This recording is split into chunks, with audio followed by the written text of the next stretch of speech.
like I said ቴዲ በምክትል ጠቅላይ ሚኒስትሩ በኩል እስከዛሬ ድረስ በአግሬሲቭሊ ሲናገር ያየሁት ነገር የለም። ለመጀመሪያ ጊዜ ነው የተናገረው።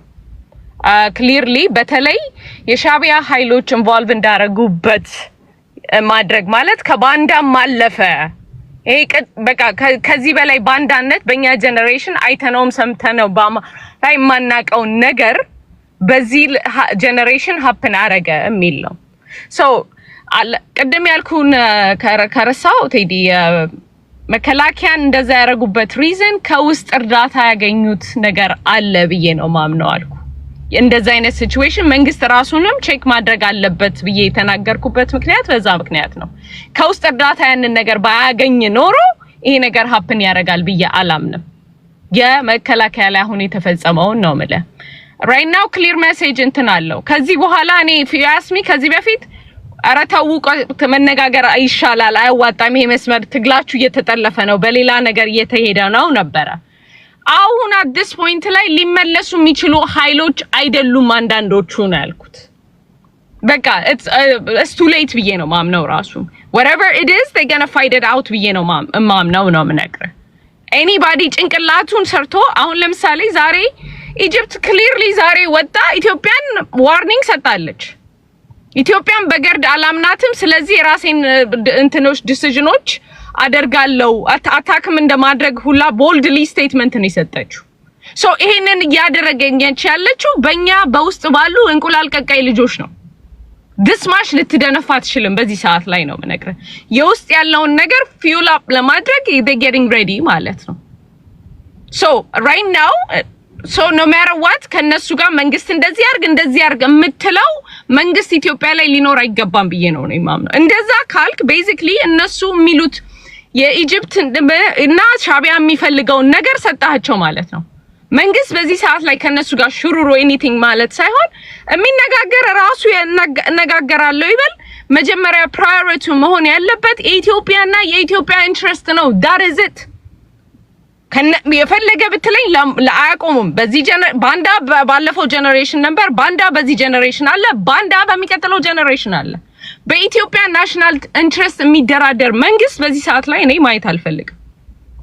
ምክንያቱም በየአቅጣጫው የምታይናቸው ሳይኖች እንደዛ ናቸው ማለት ነው። ሌላው እንትን የተናገርከው ነገር አለ ቴዲ ፋምናት ተሳስቼ እንዳይሆን ብዬ ነው።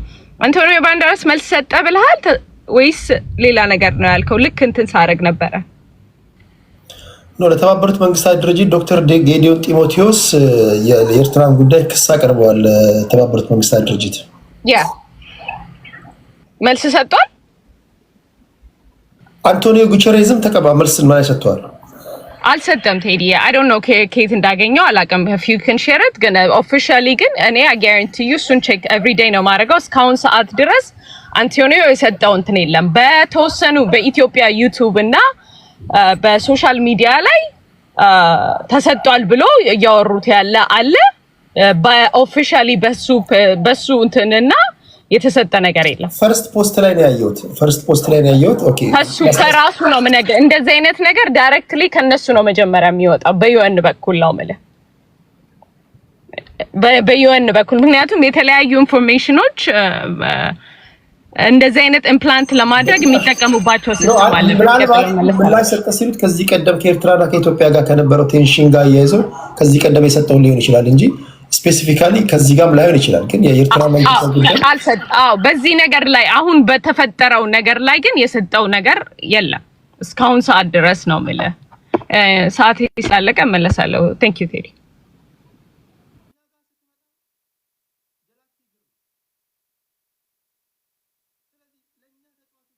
ኦኬ ኤቭሪዋን ሰላም ብያለሁ ሁላችሁ። ኤኒዌይስ ይሰማል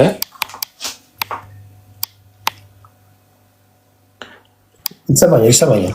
ኦኬ ሰላም ብያለሁ።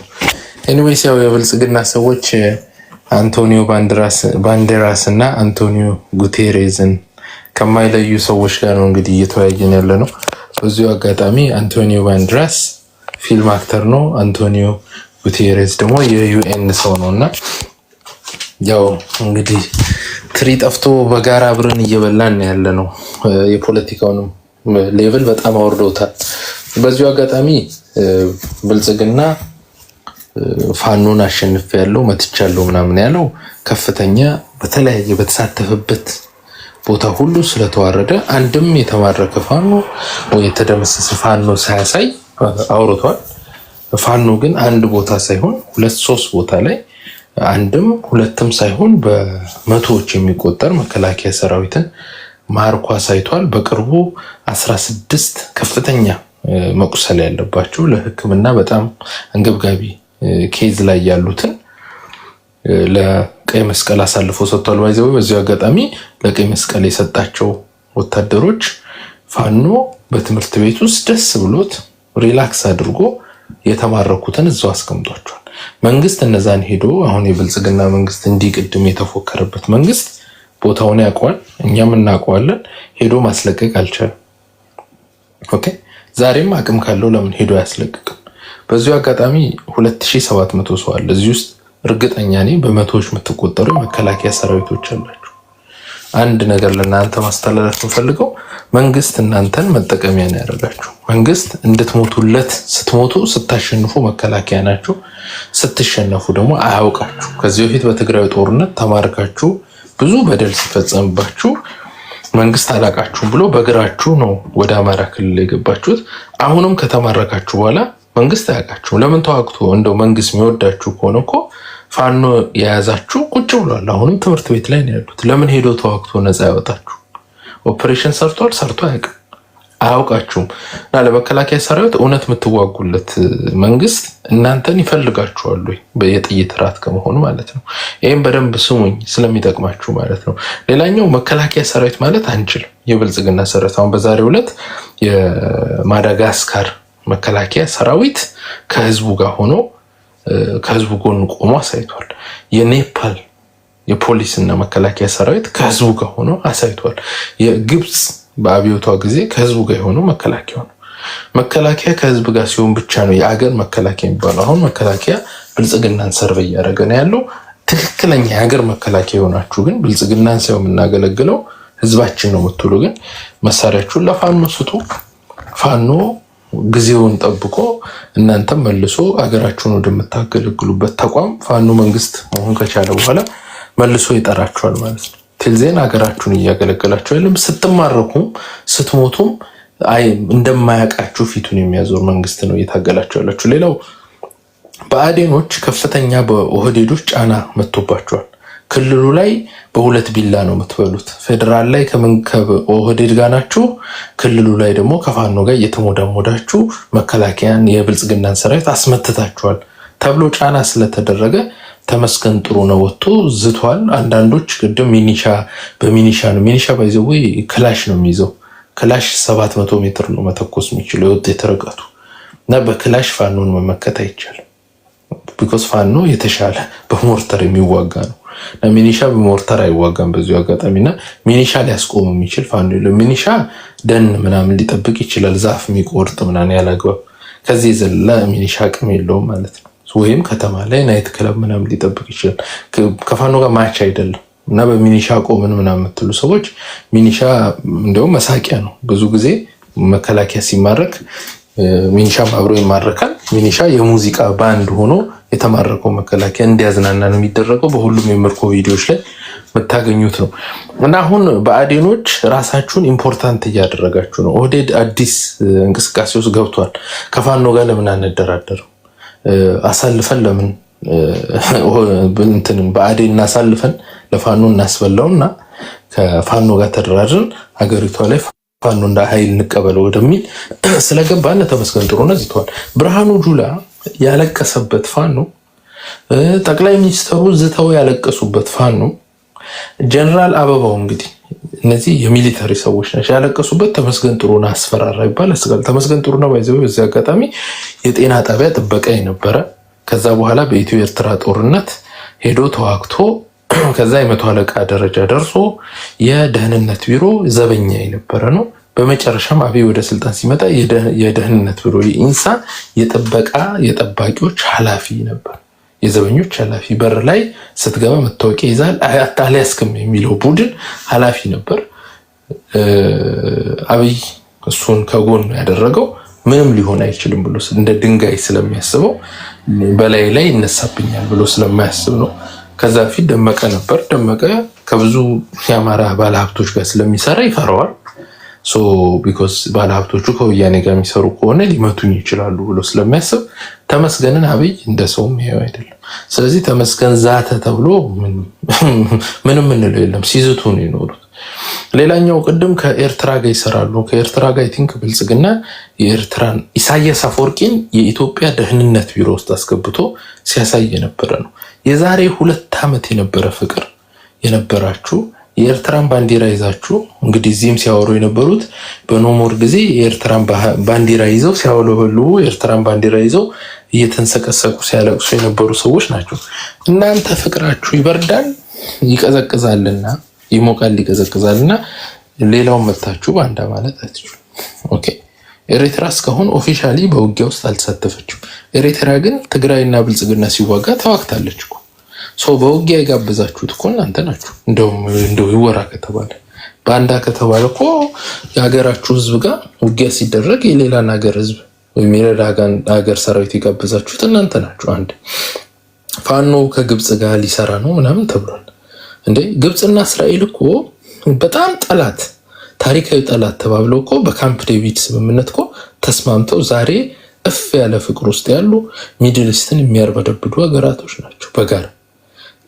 ግብጽና ኢትዮጵያም ነገ ወደዛን ተቀይረው ከሲና በረሃ እስከ ሱዳን ከሱዳን እስከ ሚድል ኢስት ታችኛው እስከ ኤደን ባህረ ሰላጤ ድረስ እኮ ጠንካራ ኃይል ሊሆኑ ይችላሉ። ያ ደግሞ በር ክፍት ነው። ሁሌም አማራ ኃይል ሊያሳካው ይችላል። መቼም ሁሌም ከግብጽ ስጋት ኖሮ ከግብጽ እየተዋጋን እንደ እስራኤልና እንደ ፍልስጤም ልንኖር አንችልም።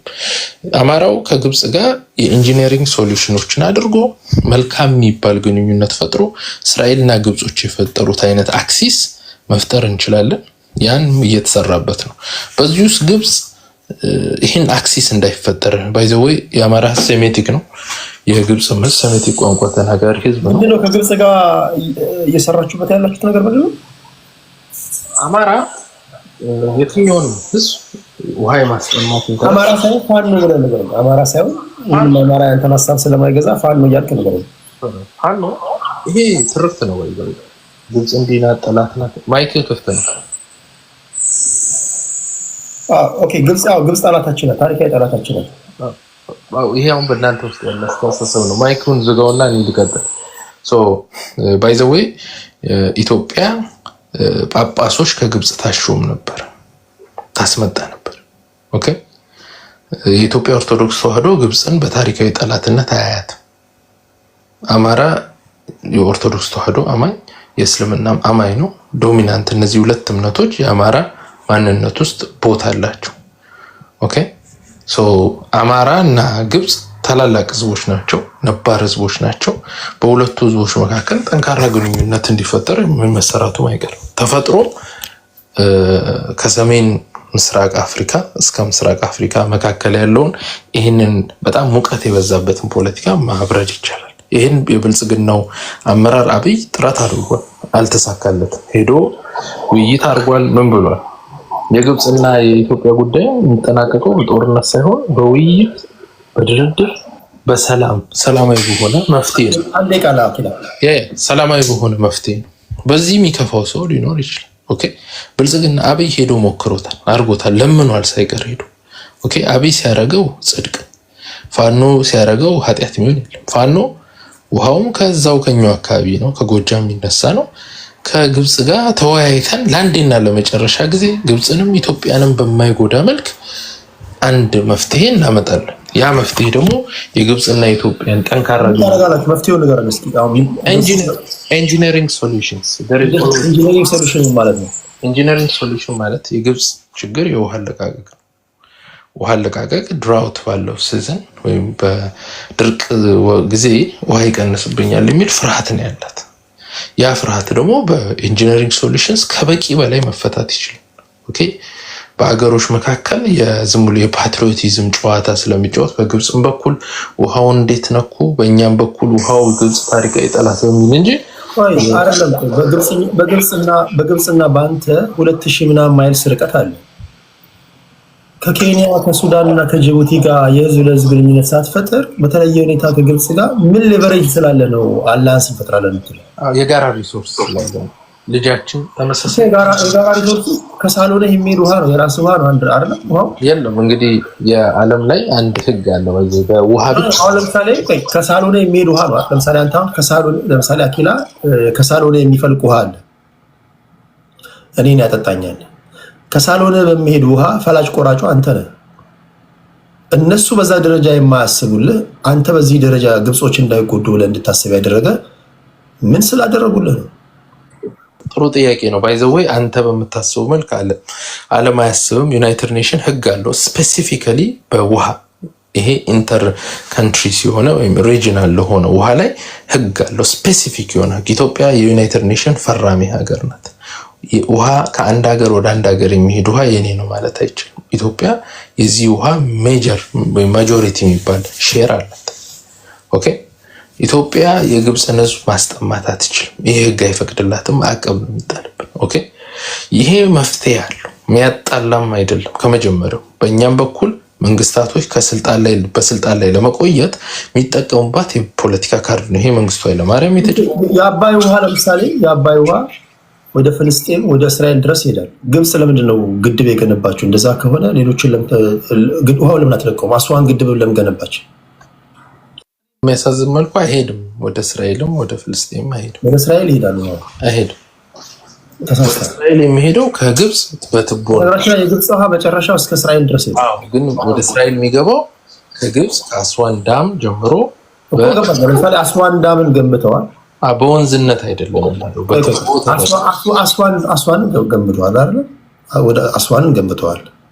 አባይ ውሃ እኮ ቋሚ ውሃ አይደለም፣ ዝም ብሎ እንትን አይደለም። ግብጽ ከገባ በኋላ የሚቆም አይደለም፣ ይሄዳል። ብዙ ቦታዎች ከሄዳል ይደርሳል። ከዚህ ውጭ ወዴትም አይሄድ። እሺ ቆይ አሁን ፖይንቱ 85% ውሃ የምናዋጣ ህዝቦች በሀገራችን ላይ መትከልም መንቀልም በነገራችን ላይ የአባይ ውሃ ግድብ ግንባታ ኢዝኖት ኢሪጌሽን ወይም ደግሞ ሃይድሮኤሌክትሪክ ፓወር አይደለም። የአባይ ውሃ ግድብን የምትገነባው ፖለቲካ ነው። የአባይ ውሃ የትውልድ መርገምት ነው።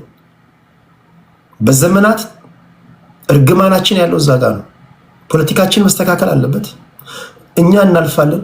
ከግብጽ ጋር ምንም አይነት የሚያገናኘን ነገር ሊኖር አይገባም። ታሪካዊ ጠላታችን ናት። ፔሬድ ሁሉም ፖለቲከኛ ልናስምርበት የሚገባ ነገር ነው ይመስለኝ። እነሱ በእኛ ደረጃ ማይራሩልን ከሆነ የእኛ ለእነሱ መራራት ምንድን ነው? ውሃ እንለቅላቸዋለን። ኦፍኮርስ ሃይድሮኤሌክትሪክ ፓወር ካመነጨን በኋላ ውሃ ይሄዳል። ውሃው ልንገድበው አንችልም። ግን ማናጅመንት ውስጥ ገብተው ምን ያህል ውሃ መልቀቅ እንዳለብን፣ ምን ያህል ውሃ መልቀቅ እንደሌለብን ከሃይማኖት ጋር ካለን ትስስር ምናምን ብለን በዚህ ደረጃ እንስፍስፍ የምንልላቸው ለምንድን ነው? እያመሱን ያው በፕሮክሲ ዋር እየተዋጉ ከሻቢያ ጋር እየመጣ ታጣቂ ኃይል እየደገፉ እንደ ሀገር እንዳንቆም እያደረጉን አንድ የፖለቲካ ፓርቲ ኃይል እንደውም በዚህ ጉዳይ ላይ ሁላችሁም ድምፃቸው አንድ ሊሆን ሲገባ ኦኬ ለግብፅ ይሄን ትሰጣታለህ። በምላሹ ግብፅ ምንድን ነው የምትሰጥህ? ቴዲ ልመልሰው ጥያቄውን። ሉክ ባይዘዌ አንተ አሁን ያነሳኸው በኢትዮጵያ የፖለቲካ መሪዎች ስልጣናቸው ሲዳከም የሚስቡት ካርድ ነው። ኦኬ ግብፅና ኢትዮጵያ ለምሳሌ አፄ ዮሐንስ የግብፅን ሰራዊት ከሱዳን ውስጥ ተከበው ባለ ሰዓት ነፃ አውጥቷቸዋል። ኦኬ በአሉላ አባ ነጋ ማለት ነው። ዩ ጌት ሚ። ኢትዮጵያና ግብፅ የጋራ ሼር የሚያደርጉት ሪሶርስ አለ። ባይዘዌ ኢት ኢንክሉድስ ሱዳንንም ይጨምራል። ይሄ ሪሶርስ በአግባቡ ምን አልከኝ? ተፈራረሙ ያልከው ምንድን ነው? ስለ አፄ ዮሐንስ ያነሳሁትን ነው ወይስ ተፈራረሙ ያልከው ማናቸው የተፈራረሙት? አልሰማሁም። እሱ ስለመፈራረም አላወራሁም። ተፈራረሙ ያልከው ግብፅ እና ኢትዮጵያ የጋራ ውሃ አላቸው። ሼሩ አንዱ ትልቅ አንዱ ትንሽ ሊሆን ይችላል። ይሄ መፍትሄ ያለው የጋራ የምትለው እኔም ማዋጣው አንተ የምታዋጣው ነገር ሲኖረዋል ኮመን የሆነ ነገር አለን የምንለው። ቴዲ ምን አለ መሰለህ የዩናይትድ ኔሽንስ አሁን የጋራ ነው ሀገሬን የጋራ የምትለው 85% ውሃ የምሰጠው እኔ ነኝ። ግብፅ ለአባይ ግድብ ወይም ደግሞ ለናይል የምታዋጣው ምንድን ነው? እስኪ ንገረኝ። የምታዋጣው ውሃ ለግብፅ የዓለም አቀፍ ተፋሰስ ውሃዎች ዩናይትድ ኔሽን ለብቻቸው ቻርተር አጽድቋል። የንዛ ቻርተር ኢትዮጵያ ፈራሚ አገር ናት። ዩናይትድ ኔሽን ሪኮግናይዝ ሲያደርግ የሚያስፈርመው የሁማን ራይትስ ህግ፣ የውሃ ህግ፣ የምን ህጎች አሉ። እሱን ተስማምታ ፈርማለች። ስትስማማ እንደ ሀገር ሪኮግናይዝ ያደርጋል። ሌላ ሰው ሲነካ ሶቨርኒቲን ይጠብቅላል። ዲጌትሚ በዚህ ግብጽ ባለቤት ነች። በዚህ በተፋሰስ ህግ ግብጽ ባለቤት ያደርጋል። የተፋሰስ ህግ ማለት ውሃ በሚፈስባቸው ሀገራት በጋራ ተስማምታችሁ ባይዘው አሁን ላልከው ለምሳሌ ግድብ ስትሰራ በአፈሳሰሱ ጉዳይ የጋራ ኮሚቴ ተቋቁሞ 2 ኮሚቴ ነው የምታቋቁሙ። አንድ የተፋሰስ ሀገራት የጋራ ኮሚቴ ያቋቁማሉ። ሁለተኛው ዩናይትድ ኔሽን ሞኒተር የሚያደርገው ሁለተኛ ኮሚቴ አለ። ሁለቱ በጋራ ይሰራሉ ነው የሚለው ህጉ። አንተ ህጉን ዞሮ ሲመጣ ትነግረናለህ። አንተ የምትለው ህግ ሳይሆን ግብፃውያን እንኳን አንተ የምትለውን እኔ ሲያነሱት አልሰማሁም። ግብፃውያን የሚያነሱት የቅኝ ግዛት ህግ ነው የሚያነሱት። ስፔሻሊ 1952 1952 እና 59 አካባቢ የተፈራረሙ በእንግሊዝ ስር በነበሩ እነሱ ዩናይትድ ኔሽንም አፍሪካ ህብረትም አረብ ሲሄዱ ይዘው የሚሄዱት ህግ የቅኝ ግዛት ህግ ነው። የቅኝ ግዛት ህግ በእንግሊዝ በሱዳን እና በግብጽ መካከል የተደረገ ስምምነት ነው። ኢትዮጵያ የለችም። 85% ውሃ እናዋጣለን። የናይልን ውሃ እንዴት መጠቀም እንዳለባቸው በእኛ ውሃ የተፈራረሙት እነሱ ናቸው። ይሄን ነው ይዞ የሚዞሩት። ከዚህ ውጪ እነሱ ይዞ እንኳን የሚዞሩት ሌላ ህግ የላቸውም። የኮሎኒ ታይም የቅኝ ግዛት ህግ ነው ይዞ የሚሄዱት እና አሁን በዚህ ዘመን ላይ ወስጄልሃለሁ ልመልሰው ጥያቄ ወደዚህ ልምጣ። ፖይንት ወደዚህ ልምጣ። እጅግ እኮ አስቂኝ እኮ ነው በነገራችን ላይ እንደ ሀገር ማፈር ካለብን እንደ ሀገር ምን ያህል ኋላ ቀር እንደሆንን ማወቅ ያለብን በራሳችን ንብረት እኛን ሳያማክሩ ሌሎች ተደራድረው ጨርሷል። ምን ያህል ፐርሰንት ግብጽ እንደምትወስድ ምን ያህል ፐርሰንት ለግብጽ እንደሚለቀቅ 56.4% ግብጽ ትወስዳለች። እንደገና ደግሞ የተቀረውን 44% ምናምን ግብጽ ሱዳን ትወስዳለች። ኢትዮጵያ እዚህ ውስጥ የለችም። እጅግ ያሳፍራል። ስድብ ነው፣ ኢንሰልትም ነው በነገራችን ላይ። አሁን ወደዚህ ዘመን ወደዚህ ትውልድ መጣ ነው። ኦኬ የቅኝ ግዛት ህግ ይዘህ መተህ ኢትዮጵያ የአባይ ግድብ ወይም ደግሞ የናይል ውሃ ይገባኛል ስትል አንድ መጠየቅ ያለብን በሀገራችን ላይ ለምንተክለውም ለምንነቅለውም ነገር የራሳችን ነው ኃላፊነቱ። ግብጽ ምንድነው የምታዋጣው ብለህ መጠየቅ አለ። አሁን የጋራችን ነው ስትል አስፈላጊ ከሆነ ትሪቢቶሪዎችን እኮ ወይም ገባር ወንዞችን አቅጣጫ ማስቀየር እንችላለን። አስፈላጊ ከሆነ ተጨማሪ ሌሎች ግድቦችን እንገነባለን። አሁን እንደ አንድ ፖለቲካ ፓርቲ ተጨማሪ ግድቦችን እንዴት እንደምንገነባ ነው እንጂ ማሰብ ያለብን ግብጽ ትጋራለች ስንል ኦኬ ግብጽ ምንድነው ኮንትሪቢዩት የምታደርገው? አንድ ማወቅ የፈለኩት ነገር እሱ ነው። በዚህ ደረጃ ለግብጽ እኛ የምንሰፈሰፈው ኦኬ በቃ እግዚአብሔር የተባረከ ነው። ኦኬ ምስኩን ህዝቦችን ስንለቅናቸው ነው ሆነናል። ውሃ እንለቅላቸዋለን። አሁንም ተርባይኑን ካስነሳ በኋላ ውሃ ይሄዳል። ልትከለክለውም አትችልም። ግን በዚህ ደረጃ እጃችንን እስኪጠመዝዙ ድረስ ማናጅመንት ውስጥ እንግባ። ውሃ አለቃቀቁ ላይ ጀስት እዛው ላይ ሆነን እንወስን፣ ሌላ ግድቦች እንዳንሰራ በፕሮክሲ ቢዚ እናርጋቸው ሲሉ በዚህ ደረጃ እንስፍስፍ የሚል ልብ ያሳየናቸው ለምንድን ነው? እንደ አንድ ፖለቲከኛ ነው እየጠየኳቸው ነው። ምን አይታችሁ ነው? ፈርታችሁ ነው? የአማራ ፖለቲካ አሁን በምትለው አይነት በስሜት የሚመራ አይደለም። ጥሩ ኢሊት አፍርቷል። የዚህ ያለ ፖለቲከኛ አብይን ጨምሮ ኢትዮጵያ ውስጥ እስክስታ ይመቱና በዓለም አቀፍ መድረክ ላይ ሲሄዱ ግን በዓለም አቀፍ ህጎች ነው የሚዳኑት። ባይዘዌ ግብጽ የምታነሳው የኮሎኒያል ትሪቲ በ1929 ነው የተፈረሙ which is in the time of League of Nations። ዩናይትድ ኔሽን የተመሰረተው 1945 ነው። ኦኬ ዩናይትድ ኔሽንን ህግ ነው ሁሌም ቀጣይ የመጣ ህግ ነባሩን ይሽረዋል። ሁለተኛ አሁን ያነሳውን ህግ በመለስ ዜናዊ ጊዜ መለስ ዜናዊ ራሱ ውል አድርጎ ሽሮታል። ያ ተፈጻሚ ሆኖ ቀጥሏል። ግብጽ በሌለችበት 2/3 ሀገራትን ሰብስቦ ኦልሬዲ ተፈራርሞ የጨረሰው ጉዳይ ነው። ስለዚህ ግብጽ ይሄንን አሁን የምታነሳው ድሮ ነበር፣ አሁን እያነሳች አይደለችም። ማታነሳበት ስለማያስጌዳት ነው። ኦኬ በኢትዮጵያ ግድብ ለምን ሰራች የሚልም ግብጽ ጥያቄ የላትም። ነገር ግን የግብጽ መንግስት የኢትዮጵያ መንግስት አጉል ስልጣናቸው እንዲቆይ በዚህ ውሃ ፖለቲካ ይሰራሉ። ሪያሊቲው ግን የኢትዮጵያ ህዝብና የግብጽ ህዝብ ተነጋግሮ የሚወስነው ነገር ነው። ዩናይትድ ኔሽንም ደግሞ ያስገድደናል። ለምሳሌ በውሃ አለቃቀቅ ጉዳይ የግብጽ ኤክስፐርት፣ የኢትዮጵያ ኤክስፐርት፣ የሱዳን ኤክስፐርትን ያካተተ ኮሚቴ ቋቋሚ ላይ ዩናይትድ ኔሽን ይህንን እጥሳለሁ ካልክ ማዕቀብ ይጣልባል። ለምንድን ነው አባይን የገነባ ነው? እስኪ ካለህ እንትን አባይን የገነባ ነው ለምን ይመስላል? አሁን አንተ ቅድም እንዳልከው ስፒሪቹዋል የሆነ ነገር የለውም። አይዘው ኖ አባይ ግድብን የገነባ ነው። ለምንድን ነው ኢትዮጵያ የገነባችው? ፓወር መለስ ዜናዊ ዋናው የገነባበት ምክንያት ባይዘው ይሄ ኤልፓ ፕሮጀክት ነው ብሏል። መለስ ዜናዊ ፓወር ነው ብሏል። አው ላስቀምጥልህ ቪዲዮ ካለ ቪዲዮ ፓወር አይደለም። መለስ ዜናዊ ራሱ የተናገረው ንግግር ለምን ላስቀምጥልህ ብትሰማይ ኖሮ መልሱን ታገኛለህ። እሺ ምንድነው ግድቡ ኤልፓ ይሄን ግድብ ለመስራት እቅድ ውስጥ የነበረ ኦኬ ነበር ነው። ይሄ የኤልፓን ዶክመንቶች ሄዶ ማገላበጥ ይችላል።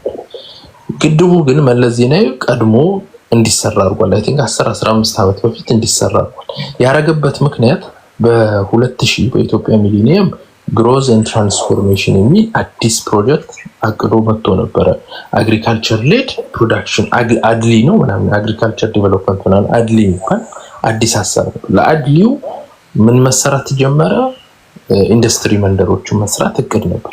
ኢንዱስትሪ መንደሮች ትልቁ የአቅም ችግር የፈጠረባቸው የፓወር ጉዳይ ነበር። ያን የፓወር ጉዳይ ለመፍታት ግልገል ጊቤ 3 ኮይሻ እና ይሄ ግድብ ተደረገ። በጊዜው መለስ ዜናዊ ሲጀምሩት የፖለቲካልም ሳይንሱን ተጠቅመውታል። እንደ መንግስትነትም ለራሳቸው ፓወር ነው የገነባለው ብለው ተስፋ ሃይድሮኤሌክትሪክ ፓወር ብቻ ነው። ከዛ ውጭ ያለው ዝም ብሎ ህዝቦችን መሸወጃ ነው። ጋይስ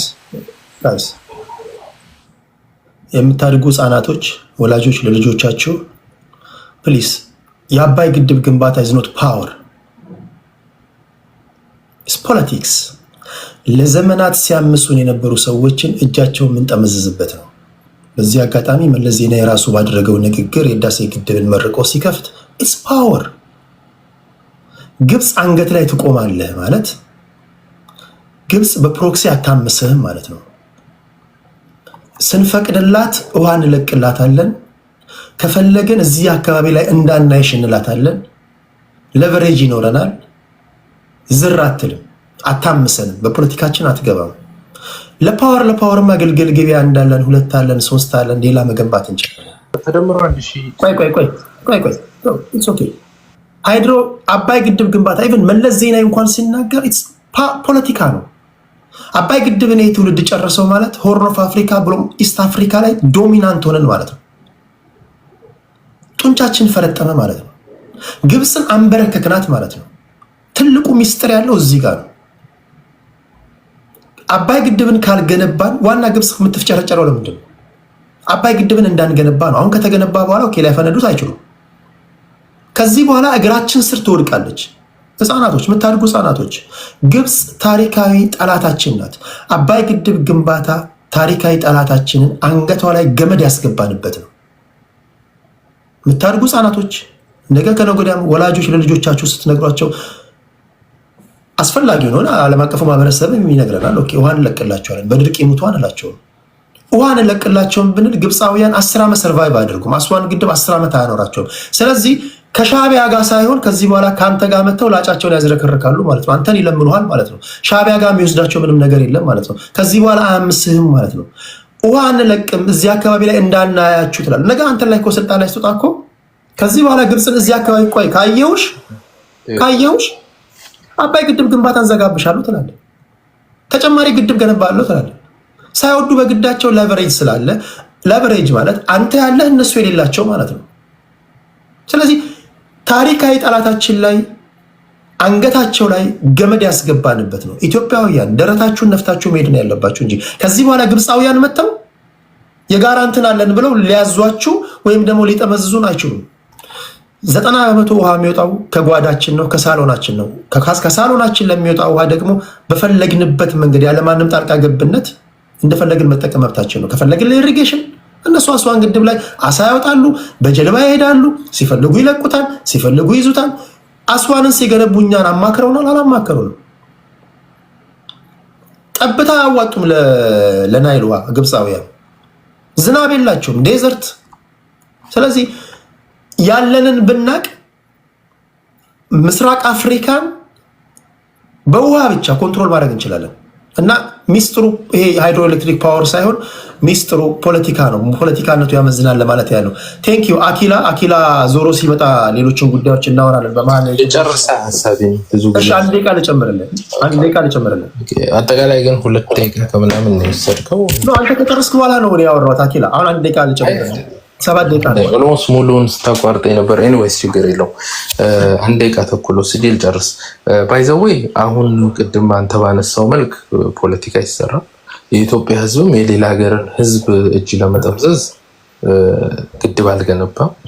ግድብ የገነባው የኢትዮጵያ ሕዝብ ለራሱ ለመጠቀም እንዲህም የሚል ፖለቲካ በዓለም አቀፍ መድረክ ውርደት ነው የሚመጣው። ኢትዮጵያ 60%ቱን በጀቷ የምታገኘው በብድርና በእርዳታ አሁን ደግሞ ወደ 80 ደርሷል።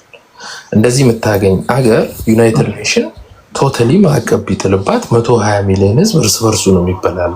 there is always a way to sanction skip የምታደርግበት መንገድ አለ። ስለዚህ አሁን ለትውልዱ ፍርሃትን አይደለም የምትማውረስ ያለበት ፖለቲከኛ እየወረስኩት አይደለም። በቃ በእጅ ባለው ነገር ላይ ነገ ስልጣን ላይ ትመጣለህ። በእጅ ነገር ባለው ላይ ትሰራለህ። ይሄን ታረገናለች። ይሄን ትውልዱን በፍርሃት ለመሸበብ ነው። ልጨርስ። ለምሳሌ ራሽያ 25,000 ሳንክሽን አለባት። ሁሉም ሀገር ነው። ፖይንቱ ምንድነው መሰለህ? ቆይ ጨርሳለሁ እኮ አሁን ተጨማሪ ደቂቃ ነው እየሰጠሁ ያለሁት።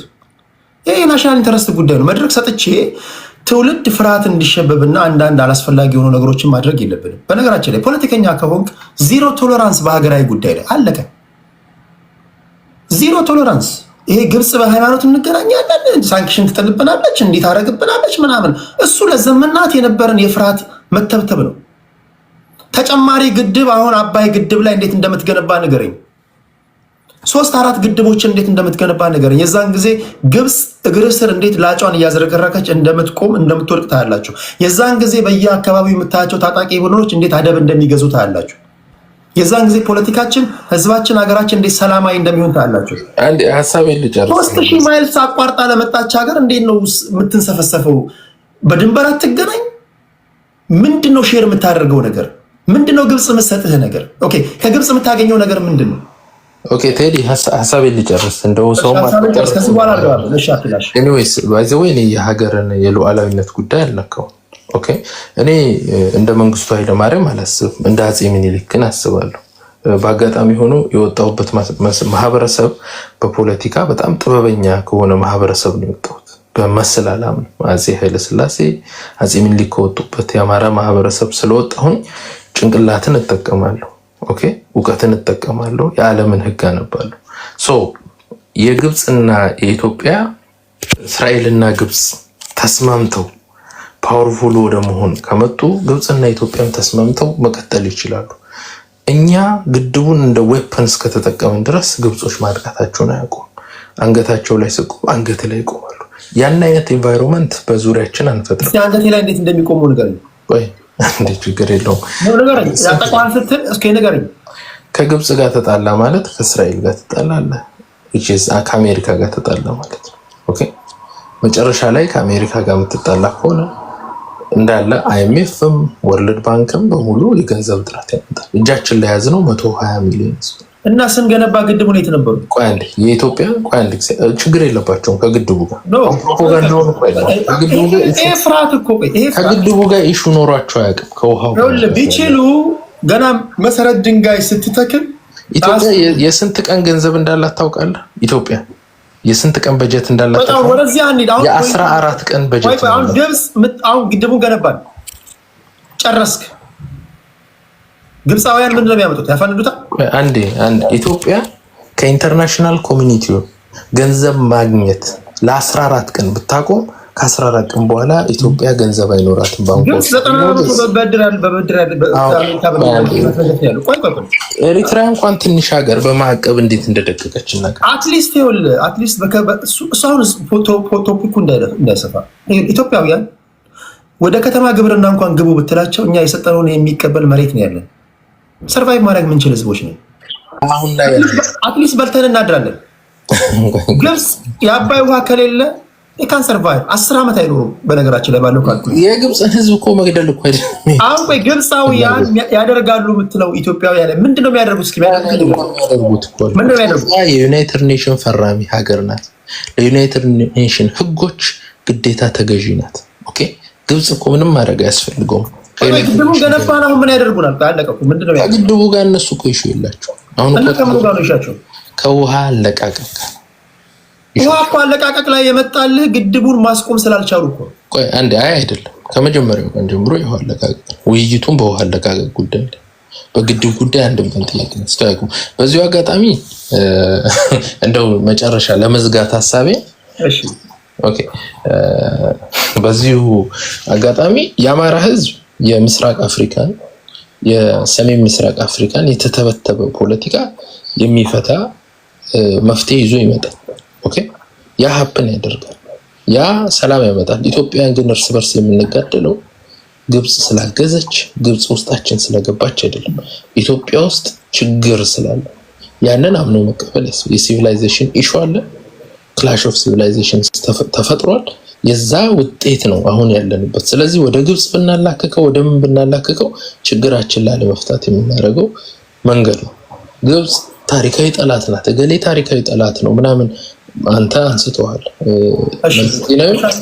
አብይም የግብፅ ስፔሻሊ አብይ ሆነ አንተ ግብፅን ይዋጋል ያልከው አብይ ወላሂ ቢላሂ እኛ ለዘመናት ስናወራው ትክክለኛ የሚመስሉ ነገሮች አሉ። ለዘመናት አፋችንን አንለማምደነዋል። ሀገርን ማዋረድ ፓርቲና ሀገር ይለያያል። ምናወራው ስለ ሀገር ነው። አንድ ግብፃ የግብፅና ህገ መንግስት ፕሪያምብሉን ብታዩ ግብፅ ናይል ነው፣ ናይል ግብፅ ነው ይላል። በቃ ህልውናችን ከዚህ ጋር የተሳሰረ ነው። በካሪኩለም ቀርጸው ህጻናቶቻቸውን የሚያስተምሩት ምንድን ነው? ታሪካዊ ጠላቶቻቸው እንደሆነንና ናይል ለነሱ የተሰጠ ስጦታ እንደሆነ ነው የሚያስተምሯቸው።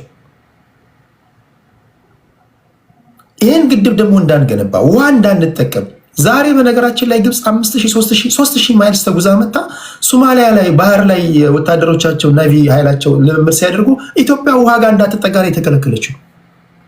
ዛሬ ከካይሮ አስመራ፣ ከአስመራ ካይሮ የደህንነት ሰዎቻቸው እየመጡ የሚመካከሩት እኔ እናንተን ለማጥፋት ነው።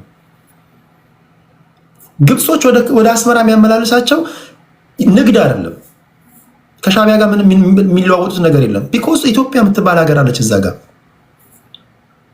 በተለያዩ መንገድ ተብትበው ያዟት ማለት ነው። ለዘመን ለአንተ አይደለም አኪላ ለአንተ አይደለም። ኦኬ ገብቶኛል። ላይ አንተ ጋር ፕሊስ ፖለቲካ ሰርታል። ፕሊስ አንድ ጊዜ ትውልድ መዳን አለበት። አንተ ትውልድ ህፃናቶች ማደግ አለባቸው። ገዢውን ፓርቲ መንግለጥ አለው። ሀገርህን ግን የሀገርህን ናሽናል ኢንተረስት ግን መጠበቅ ግዴታ ነው። ይሄን ማታደርግ ከሆነ ቀጥለው ሁለተኛ ስቴፕ ማውራትም አትችልም። ገዢውን ፓርቲ ብልጽግና ነቅለጣ ነው። ለህፃናቶች ግን መናገር ያለባቸው ግብፅ ታሪካዊ ጠላታችን ናት። ፔሬድ በሳሎናችን ለምንተክለውም ለምንነቅለውም ሙሉ ፍቃድ ያለን እኛ ነን። ይገባኛል። ይሄን ነገር በካሪኩለም ደረጃ እንኳን ተቀርጸው ትምህርት ቤት ህፃናት መማር አለባቸው። ኢንጂነር የሚሆኑ ህፃናቶች፣ ሌሎች ፖለቲከኞች አሁን ማውራት ያለባቸው አባይ ግድብ ግንባታን ኦኬ ገንብተናል 5000 ጊጋባይት ነው ሃይድሮ ኤሌክትሪክ ፓወር የሚያመነጨው ተጨማሪ 8 9 10 እንዴት ነው የምንገነባው? እንዴት ነው የምንገነባው? የትኛው ሊትሬቸር ነው ግብፅ ታሪካዊ ጠላታችን ነች የሚለው ነው ያገኘው? ሚሊኒክም ብሎ አያውቁም። አፄ ኃይለሥላሴ ከግብፅ አመራሮች ጋር አፍሪካ ዩኒየንን ሲመሰርቱ በጣም ተረዳድተዋል። በየትኛው ታሪካችን ነው ግብፅና ኢትዮጵያ ታሪካዊ ጠላት ይሆን? የግድ ሊትሬቸር ላይ እኮ ሊጻፍልህ አይገባም። ነገስታቶቻችን በማወቅም ይሁን ባለማወቅ ሀገራችንን እጃቸውን አጣጥፈው ሲሰጡ ኖረዋል። አንዳንዶች ባለማወቅ በማወቅም ግብፃውያን እኛ ላይ ሲያሴሩ እንደነበረ መጽሐፍ ማገላበጥ ነው ማለት ታሪካዊ ጠላት የሆኑ መቼ ነው? አንድ ጊዜ አኪላ በእናትህ ባኬንድ ፎርዛ እናድርግ። የግድ መጽሐፍ ላይ ሊጻፍልህ አይገባም እኮ ግብፃውያን ታሪካዊ ጠላታችን ለመሆን እኮ ጀስት ሲንግል ዲጂት አይኪው ሊኖር ይገባል። በቃ ይሄን ለመረዳት ምን ውስብስብ እኮ አይደለም። ይሄ ናራቲቭ እንጂ ሪያሊቲ ናንተ አይደለም። ይሄ ምን ሮኬት ሳይንስም እኮ አይደለም እኮ ጀስት ፖለቲክስ 101 እኮ ነው። ግብፅ ታሪካዊ ጠላታችን መሆኗን ምን ማቅ ኢትዮጵያ ያምጣ ግብጽ የኢትዮጵያ ታሪካዊ ጠላት ለመሆኗ ሪሲት ጀስት ምንድነው የሚፈልገው? 1875 እና 76 የጉንደትና የጉራ ጦርነት ምንድነው የሚያሳይ? ማይ ፍሬንድ ሊወጉን የመጡት ለምንድን ነው? የእምነት ጉዳይ ነው። ጦርነቱ ከእምነት ጋር የተገናኘ እምነት በለው ፖለቲካ በለው ግብፃውያን ታሪካዊ ጠላቶቻችን ናቸው። ጣሊያን ታሪካዊ ህዝቡን አይደለም የምልህ። እንግሊዝ ታሪካዊ ጠላታችን ነው። አሁን እዚህ ጋር ወይ እንደ ግብፅ አድኖናል መልሶ ማይ ፍሬንድ ወይ እዚህ ጋር እንደ ግብፅ የተከራከረኝ ወይም ደግሞ ጀስት ስናገር አድምጠኝ። አንተ ሳታለ ማለት ይሄ አንተ ለግልህ አይደለም በል የሚበጠብጥ ስለሆነ አንድ ጊዜ እባክህ አድምጠኝ።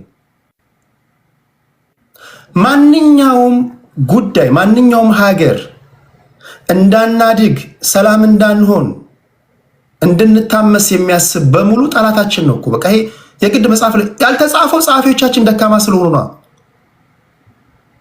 ሌላ ነገር የለውም እኮ። ከዚህ በኋላ ይጻፋል። ከዚህ በኋላ ለህፃናቶች ይነገራል በደንብ። ከዚህ በኋላ የተሰራብን ሸፍጥ በደንብ ይወራላቸዋል። አልተጻፈም ማለት አይደሉም ማለት አይደለም። ስለዚህ ሻቢያ ጋርና እዚያ አስመራ የሚመላለስ ለምን ቅቤ ሊቀቡ ነው እንዴ? የደህንነት ሚኒስትሮቻቸው የሚመላለሱት ትሪፕል አላያንስ እየፈጠሩ አንዴ ከሶማሌ ጋር አንዴ ከኢሳያስ አፈወርቂ ጋር በቀን ሁለት የሚመላለሱት ታዲያ ምን ከኢትዮጵያ ጋር በኢኮኖሚ እንዴት መበልጸግ እንዳለባቸው እንዴት መስራት እንዳለባቸው ሊመክሩ መስሎ ነው እንዴ? እርምጃ እንወስዳለን እያሉ በግልጽ ሲናገሩ በድር አብዳላት የውጭ ጉዳይ ሚኒስትራቸው ታዲያ ምን አስበው ነው የሚመስላችሁ? በተለያዩ መንገድ ገብተው ሲተበትቡብን፣ አንድ ጊዜ ኦነግን ሲያሰማሩ፣ አንድ ጊዜ ቲፒኤልኤፍን ሲረዱ፣ አንድ ጊዜ ሻቢያን ሲረዱ፣ አንድ ጊዜ ሌሎች ታጣቂ ኃይሎችን የሚረዱ ታዲያ ምን ስላገናኘን ነው? አሁን አንገታቸው ላይ ተቁሟል። መረረ ዋጠ ላኪላ አይደለም። በነገራችን ላይ ይሄን ማወቅ አለባችሁ ለማለት ያለው። ቴንክ ዩ ከአኪላ ቀጥሎ አንዴ ግን ቴዲ አንድ አኪላ ዞሮ ችግር የለውም። በቂ ደቂቃ ይስጣል። ስምንስ ችግር የለውም። ሀሳቤን አስቀምጣለሁ። ቆይ በቂ ደቂቃ ሰጥቻለሁ። ችግር የለውም። ዞሮ ይመጣል። ወደ ቅድስት ሊድና ችግር የለውም። ኢትስ ኦኬ አኪላ ይሄ ምን ውይይት ነው እኮ። ዞሮ ይመጣና ዲባንክ ታደርጋለህ። ችግር የለውም ብራዘር። እሺ ቴንክ ዩ ቴዲ። ወደ ዋናው ሀሳብ ከመግባቴ በፊት ግብጽ ላይ እኔም እንደው አጽንኦት ሰጥቼ ማለፍ የምፈልገው ነገር ግብጽ የኢትዮጵያ ታሪካዊ ጠላት ነች። ይሄንን ለዘመናት አይተነዋል። ለዘመናት ሀገራችንን አንዴ በሃይማኖት አንዴ በብሔር አንዴ በምናምን እያሉ ሀገራችን ውስጥ የተፈጠሩ ችግሮችን በሙሉ ስፖንሰር ሲያደርጉ ነው የኖሩት። ይሄንን መካድ ምንም በተለይ ለዚህ ትውልድ ያለንን የፖለቲካ አረዳድ ወይም ደግሞ ለሀገራችን ያለንን ጥላቻ የሚያሳይ ነው። በነገራችን ላይ እንዲህ አይነት ውይይቶች በጣም ጥሩነታቸው ግብጾች ኢትዮጵያ ውስጥ በጣም ብዙ ተከራካሪ እንዳላቸው በግልጽ ያሳያል። እና ግብፃውያን ብዙ ስለ ኢትዮጵያ እንትን እያሉ መድከም የለባቸውም። እኛ ውስጥ በደንብ እንዳበቀሉ እና በደንብ ስራቸው ፍሬ እንዳፈራ የምናይበት ነውና ጥሩ ነው። እንዲህ አይነት ውይይቶች ጠላት ነች፣ በደንብ ጠላት ነች። ያላደረገችን ነገር የለም። ስለዚህ በተለይ የህዳሴውን ግድብ አቃሎ እንደ ተራ ያንድ የኤልፓ ፕሮጀክት ነው ምናምን ብሎ ብዙ ኢትዮጵያውያን የደከሙበትን የለፉበትን ህዳሴ ግድብ ሲገነባ የደም ዋጋ ነው የተከፈለበት። ሰዎች ሞተዋል። ይሄን ሁሉ ነገር እንደ ተራ ፕሮጀክት አይቶ ለማለፍ መሞከር ትክክል ነው ብዬ አላምንም። ሀገሪቷ አትቺም፣ አንረዳሽም፣ አንድም እርዳታ አንሰጥሽም ተብላ ህዝቧን አስተባብራ የሰራችውን ኢትዮጵያውያን አትችሉም ከሚል መንፈስ የወጡበትን ፕሮጀክት ልክ እንደ ግብጾች ሆኖ ማለት ነው። ልክ እንደ ግብጾች ይሄ ተራ የኤልፓ ፕሮጀክት ነው ብሎ ለማጣጣል መሞከር በብዙ የደከሙትን ያልተማሩትን በባዶ እግራቸው እየሄዱ መቀነታቸውን የፈቱትን እናቶች ልፋት ከንቱ ወደ ከንቱ እንትነት መውሰድ ነውና እዚህ ላይ ትንሽ ብንጠነቀቅ ጥሩ ነው። ይሄ ጊዜያዊ ፖለቲካ ያልፋል። ይሄ ለትውልድ የሚቀመጥ ነው። በሀገር ዘላቂ ጥቅምና በሀገራችን በተሰሩ መልካም ስራዎች ላይ የግድ መንግስትን ስለምንጠላው ብቻ ሁሉንም ስራ ቆሽሾ መሄድ እኔ ይሄ ኢትዮጵያዊነት ነው ብዬ አላስብም። ለዛ ነው አንዳንድ ሰዎች ላይ ብዙ ጊዜ ሐሳቦች ሲነሱ የምር እነዚህ ሰዎች ኢትዮጵያውያን ናቸው የሚል ጥያቄ የሚያስነሳውና ብዙ ሰዎችም ደጋግሞ ሲያነሷቸው የሚቆዩትና እነዚህ ውይይቶች ጥሩ ናቸው። ማምን እንደሆነ በደንብ የምናይበት ነው። ወደ ዋናው እንትን ስመለስ የአማራ ክልሉን ጦርነትና አሁን መንግስት ማረክ ያለው እያለ ያመጣቸውን ነገሮች ማየት ፈልጋለሁ። የአማራ ክልሉ ጦርነት እንግዲህ በመከላከያውም ይሁን በፋኖ ኃይሎች መካከል እየተደረጉ ያሉ ጦርነት የእርስ በርስ ጦርነት ነው። በዚህ ጦርነት ውስጥ ማንም አሸናፊ ማንም ተሸናፊ የለም። ወንድም ወንድሙን የሚገልበት በጣም አደገኛ ጦርነት ነው እየተካሄደ ያለው። በዚህ ጦርነት ውስጥ የሚያስጨፍር የሚያስደነፋ ነገር የለም። ጦርነቱ እየተካሄደ ያለው የአማራ ህዝብ የሚኖርበት አካባቢ ነው። በጦርነቱ እየወደመ ያለው የአማራ ህዝብ ለዘመናት ለፍቶ ያፈራው ተቋም ነው እየወደመ ያለው። ስለዚህ እዚህ አካባቢ ላይ ጦርነቱን እያደረግን እኛ ገለናል እኛ ማርከናል እያልን የምናወራው ፖለቲካ ብዙ የትም የማያደርስ በጣም ጎበዝ ጀግና የሚያስብል አይደለም። በመከላከያ ሰራዊት በኩል ብዙ ወታደሮች አልታዩም። ማርክ ያለው ብሏል ግን አልታዩም። አንደኛ መንግስት ነው። መንግስት እስከሆነ ድረስ ይሄን ያህል እያለ ዜጎቹ ናቸው እያወጣ ማሳየት ያለበት አይመስለኝም። አይ ቲንክ እሱም ህጎችን ስለማቅ አያወጣቸውም። በሌላ በኩል መከላከያውን ሲገሉ ሲማርኩ ወይም ደግሞ ይሆኑ አሸንፈናል በልጠናል ብሎ ሲያስቡ ፎቶ አንስተው ቪዲዮ ቀርጸው ምናምን ሲያመጡ እናያለን። አንደኛ ደጋፊዎቻቸውን ለማስደሰት ነው። ሁለተኛ እኔ የፖለቲካ ብስለትም ነው ብዬ አላስብም። አዘኢንድ ለምሳሌ ከዚህ በፊት የታዩ ወታደሮች ነበሩ፣ ከዛ በኋላ ተረሸኑ የሚል ነገር መጣ ማለት ነው። ይሄ ጦርነት ሲያበቃ ተጠያቂነት አለ። ተጠያቂነት ሲመጣ ራስህ እየቀረጽክ ራስህ ቪዲዮ ምናምን አድርገህ የምትለቃቸው ነገሮች ነገ ራስ ማስረጃ ናቸው። ይሄ የፖለቲካ ብስለት ማነስ ነው። ከዛ ደግሞ እዚህ በጣም መንጋ ስላለ መንጋውን ለማስደሰት ይሄን ያህል ማርከናል ይሄን ያህል እንትን እያደረግን ነው ከዛ ደግሞ የዚህን ጦርነት የበላይነት ወስደናል የሚል አይነት ነገር ነው እየመጣ ያለው። ይሄ ኋላ በጣም ዋጋ የሚያስከፍልና ሌላ መረጃ ፍለጋ የማይኬድባቸው አይነት ነገሮች ነው የማየው። እኔ ቅድም በጣም ብዙ ነገር ሲነሳ ነበረ። የዚህ ጦርነት መነሻው እኔ ሁልጊዜ የመንግስት ድክመት ነው ብዬ ነው ማምነው። መንግስት በትክክል ማድረግ የነበረበትን በተለይ አማራ ክልል ላይ የተነሱትን ጦርነቶች ፖለቲካውን በስነ ስርዓት መወጣት ስላልቻለ እንዲህ አይነት ምስቅልቅል ውስጥ አስገብቶናል ብዬ አስባለሁ። እና ቅድም ሲነሱ የነበሩ ነገሮችን እየሰማው ነበር። በተለይ የአማራ ብሔርተኛ በኩል የተነሱ ነገሮች መንግስት ሚዲያውን ዘግቷል፣ አክቲቪስቶቹን አስሯል። ኢትዮጵያ ውስጥ ያሉ ፖለቲካ ፓርቲዎች በስነ ስርዓት ተዘዋውረው ፖለቲካ መስራት አይችሉም፣ ምህዳሩ ዝግ ነው። ይሄ ለሁሉም ሰው ያልተደበቀ ነው። ግን ወደ ኋላ ሄድ ብሎ ደግሞ ማየት በጣም አስፈላጊ ነው ብዬ አምናለሁ። አንዳንዴ ሀገር ውስጥ ያለውን ነገር በደንብ ማየት ዝም ብሎ ከዕለት በዕለት እየተፈጠሩ ያሉ ነገሮችን ብቻ አንስቶ ሄዶ አንድን ወገን ብቻ ብለን ማድረግ ትክክል ነው ብዬ አላስብም። ለምሳሌ ለውጥ እንደመጣ አካባቢ ሁሉም ፓርቲዎች የየአካባቢያቸው ንጉሶች ነበሩ። በምሳሌነት ኦሮሚያ ክልል ያለውን ነገር ላንሳ። ኦሮሚያ ክልል ኦፌኮና ኦነግ በጣም ከፍተኛ ደጋፊዎች ስለነበሯቸው ቅስቀሳ ለማድረግ ወደ ክልሉ ይሄዱ ነበር። እነዚህ ሁለት ፓርቲዎች እዛ አካባቢ የሌላ ፓርቲ አባል በተለይ የአብንም ይሁን የኢዜማ አባላት እዛ አካባቢ ላይ ፖለቲካ መስራት አይችሉም ነበር። ይሄ የኛ ክልል ነው ምን ልሰሩ መጣችሁ የሚል ሲያሳድዱ ነበር እነሱ ራሳቸው። በኋላ መንግስት አያያዛቸውን ሲያይ በጣም አደጋ ላይ እንደሆነ ሲያውቅ ልክ ነጭ ሽብር በቀይ ሽብር ይፋፋም ብሎ ኢትዮጵያ ውስጥ ፖለቲካ እንደተሰራው አይነት ነገር ነው ሪቨርስ ያደረገባቸው። ከ300 ምናምን ቢሮአቸው አንድ ቢሮ እስኪቀረው ድረስ ኦፌኮ ሁሉም የራሱን ነገር ደብቆ ይዞ አንድ ወገንን ብቻ ይዞ ለመሄድ መጣጣር ትክክል አይደል። በተመሳሳይ አማራ ክልል ላይ አብን መጀመሪያ አካባቢ ላይ በጣም ከፍተኛ ተቀባይነት ነበረው። ወደ ምርጫ የሄዱ ፓርቲዎችን አብን ራሱ ሲያሳድድ ነበር። ራሱ መንጋ ሰብስቦ እዛ አካባቢ ላይ ከአብን ውጪ የሌሎች ፖለቲካ ፓርቲዎች ሐሳብ እንዳይሰማ ሲያሳድድ ነበር። በኋላ ራሱ የሰበሰበው መንጋ መልሶ ራሱን በላው። እንዲህ አይነት ፖለቲካ ሰርተህ ምህዳሩ እንዲጠብ ካደረክ በኋላ መንግስትማ ስልጣኑን ላለመቀማት ሲያደርግ መንግስት እንደዚህ አደረገ ብቻ ብለም ልታደርግ አትችልም። በዛ ሰዓት ሁሉም ኢትዮጵያዊ ተነስቶ መንግስት እንደው ሰነፍ ነው ለምን አታስርም ለምን እንደዚህ እርምጃ አትወስድም እየተባለ ሲጮህ ነበረ። ያ ማለት እኔ መንግስት ዲክታተር ይሁን የሚል ፍላጎት የለኝም። ፖለቲካው መከፈት አለበት።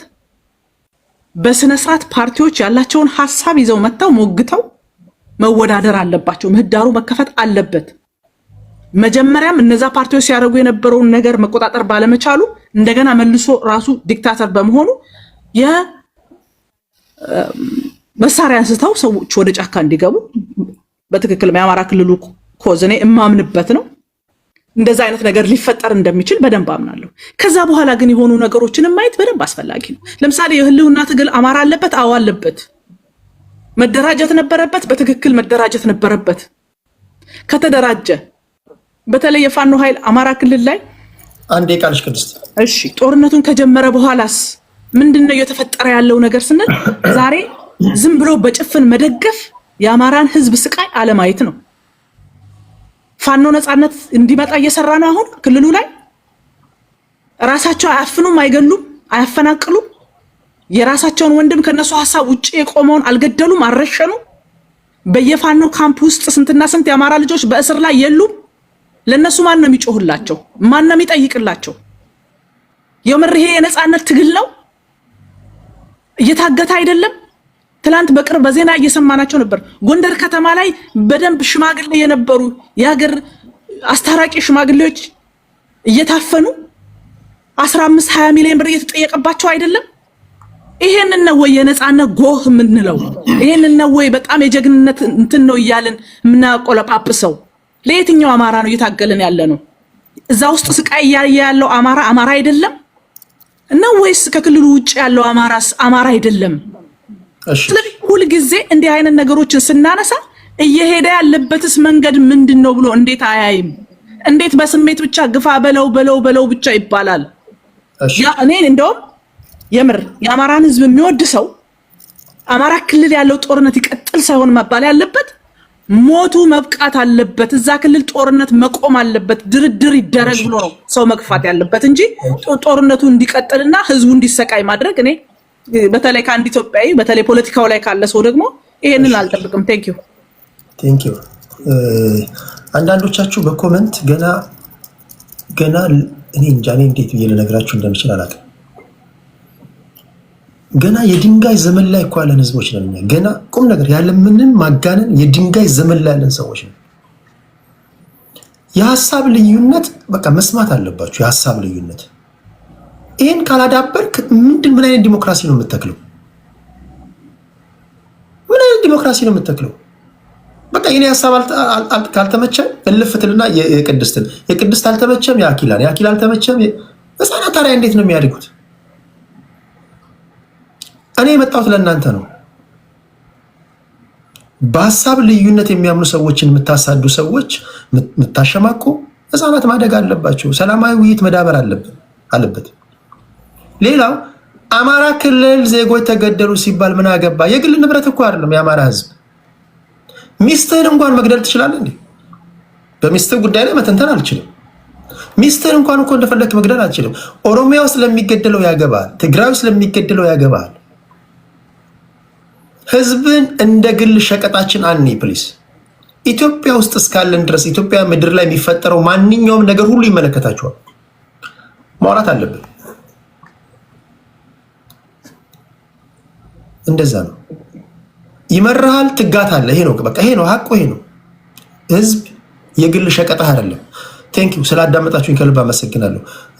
መሀል ላይ ደግማለሁ። ይሄን ንግግር ይደገም በሉኝ፣ አስታውሱኝ። ቡላላ ወደ አንተ ልምጣ ወንድሜ። ታፕታፕ እያደረጋችሁ በጣም ደስ የሚል ውይይት ነው እውነት ለመናገር። ቡላላችን ከረጅም ጊዜ በኋላ ወደ ፖለቲካው መድረክ መጥተሃል። እንኳን ደህና መጣህ ወንድሜ። እንኳን ደህና ቆየ ቴዲ። መጨረሻ ላይ ሆኜ ረጅም ደቂቃ ስጠብቅ ነበረ። አሪፍ ነው መጨረሻ ላይ መሆኔ። የሰዎችን ሀሳብ እንድሰማ እና እንዳዳመጥ አድርጎኛል። የፖለቲካ አቋሚም ተቀይሮ ነው የመጣሁት። የብልጽግና ደጋፊ አይደለሁም በዚህ ሰዓት። ያኔ ግን ብልጽግና እየደገፍኩ ነበር በመጣው። እንደፈራሁት ክፍያ አስቀሯል። በተወሰነ ያስፈልጋል የሆነች ነገር እና ግን ቢሆንም አሁን ላይ እዚህ ውስጥ ሆኜ በጣም ሲነዝረኝና ሰውነቴ ብርድ ሲመታክ እንደዚህ እንደሚያባብጠው ሲያባብጥ ነበርና በንዴት አንድ ጺማም ሕፃን ልጅ በመካከላችን በጣም በሚያስጠላ ሁኔታ በሱ ቤት አሊያንስ እየሰራ ነው። እንደዚህ አይነት አሊያንስ የለም። ፈላስፋም ታጋይም የተለያዩ ነገሮችም ያደርገዋል። እንደ ፊልም ፊልም ላይ ያሉትን አክተሮች ሲያጣቅስ ነበረ። ይሄ የእውቀት ባላባት ጺማሙ ሕፃን ልጅ አባይን ለግብጽ አሰብን ለሻቢያ በመስጠት አካሄድ ፐርሰናል ኢንሰልት አካሄድ እዚህ ውስጥ ማንን ተናገሩ? እሺ አንዳንድ የምትጠቀማቸው ቃላቶች የግል ዘለፋ ስለሆነ እሱን አስተካክለው ይሰማል።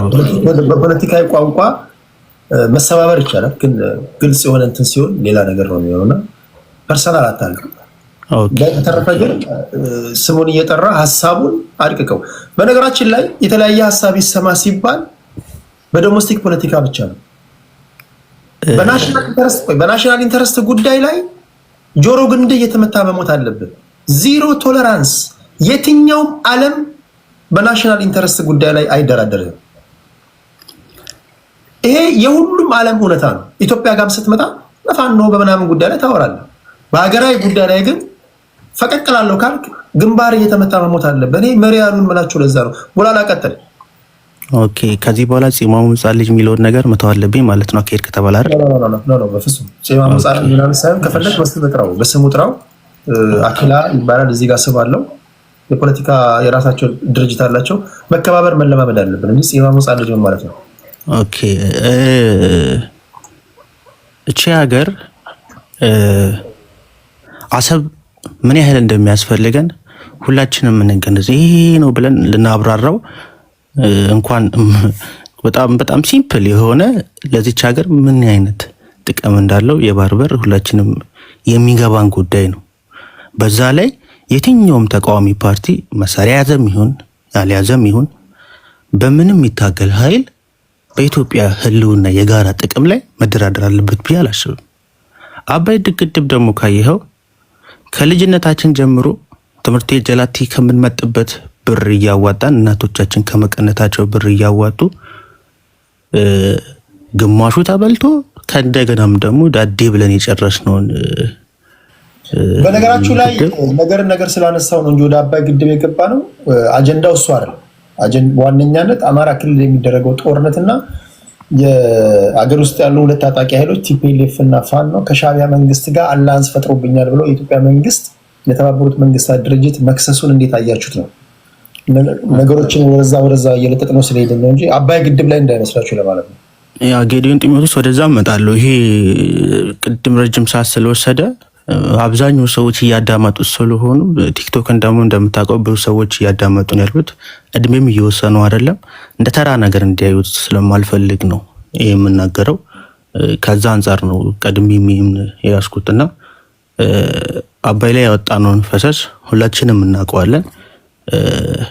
አባይ የዚህ ትውልድ ዳግማዊ አድዋችን ነው።